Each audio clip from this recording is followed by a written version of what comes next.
welcome back to Dakota News Now. It is now time for another edition of Owning Your Outdoors. Joining me as always is Doug Schroeder from Lewis. And Doug, we kind of just had a little bit of severe weather roll through, and probably should talk about what to do when that happens. Yes, there was a lot of severe weather just this last weekend.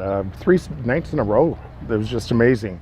When plants, we're going to talk a little bit about prevention first. There's a number of things you can do. If you get a warning, go out and you can take things like hanging baskets and your patio planters and move them in. When it's stress, make sure it's just when there's a warning. If the storm's already started, just let it go. So what happens if the storm's already going? I forgot to bring in my plant. It gets a little bit of damage. What should I be looking for? What should I do? Okay, well, there's a number of things.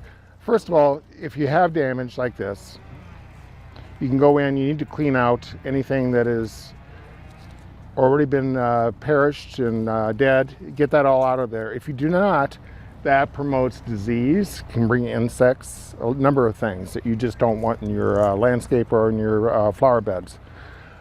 Secondly, after you've gone through that and surveyed all the damage here, if it is definitely broken and there's no saving it, you can cut it back. If the plant is showing life and it's still, sustainable, do not do anything with it. Let it, take the sun in, and it actually will help it heal. Once you've cleaned up your plant and got everything back to normal, then you can take and use some fertilizer. I suggest half-strength fertilizer just to give it a little boost, and that should bring it back. I want to show a few examples here. A plant that was definitely damaged, but as you survey it, the plant is still viable. So do not do any cutting on it, just let it recuperate itself. It will heal. This is a perennial, that'll come back next year. Basically what you're wanting is the root system, because it will come back up from the ground. I have another example here. This is a peony that fought the battle of the hail and lost a little bit. This branch is failing, so that is a branch that we would probably take off and just cut it to a point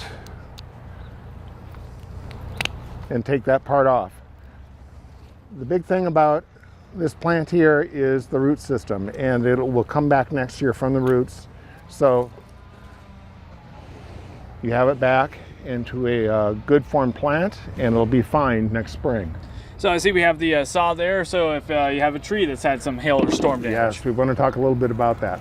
A few rules on trees. If the tree is 50% damaged, it should be removed. If a tree is happening to be leaning 15% or more, it should be removed. If you just have branches that need to come off the tree, survey the job. Is it something really you can do, or do you need to get a professional? If you are going to do it yourself, when you trim a branch off a tree, you score the bottom of the branch first and then cut from the top. That way, when the branch does fold and come off the tree, you don't strip the bark down the tree. There's a nice clean cut then. But how close to the trunk would you want to get in this situation? You can go out, you can kind of see this ridge line on the branch itself, just beyond that, and don't cut into that. You would want to stay away from that. I know there's a lot of branches down around town. I would really tell people, if you don't feel good about using a chainsaw, get a professional.